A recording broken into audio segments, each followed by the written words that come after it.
My dad taught me about working with my hands. Michael DiMartino from Power Home Remodeling Group. How are you, sir?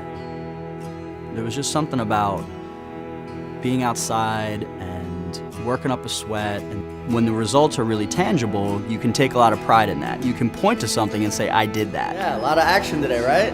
I know, man, I know. I knew construction was gonna be my thing almost right away. It was moving 50 sheets of plywood or 50 sheets of drywall.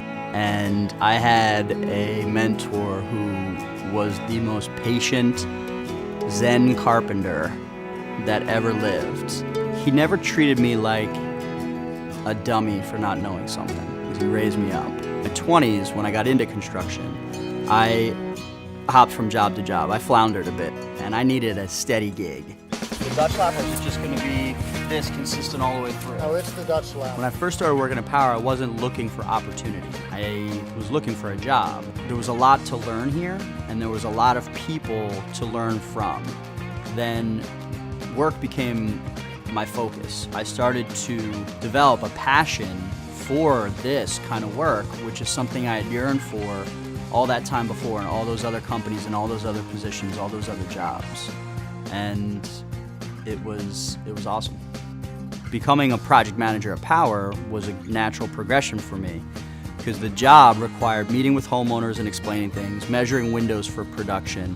It's up to me to be out in front with a headlamp, with a machete, clearing the vines out of the way, through the jungle, through the thicket.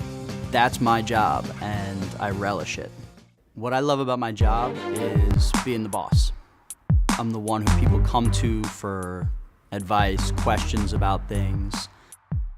You have to teach people, and I don't just mean telling people what to do, but actually showing people what to do, how to take things up with a certain sense of urgency and get it done. All those qualities, all those values are core values, and we look for those, but what Power does is they take that and they nurture it and they train it. It flourishes under the tutelage of the people at Power. The most difficult part of my job is remembering to be patient and remaining cool under pressure. The leadership qualities that you learn here, they don't stop when you go home at night. That stuff carries over into all aspects of your life. When I started working at Power, I started to see myself more and more as I saw my dad when I was a kid, as someone who could handle responsibility, that wouldn't flinch when things got tough. I work at Power because it's made me a leader.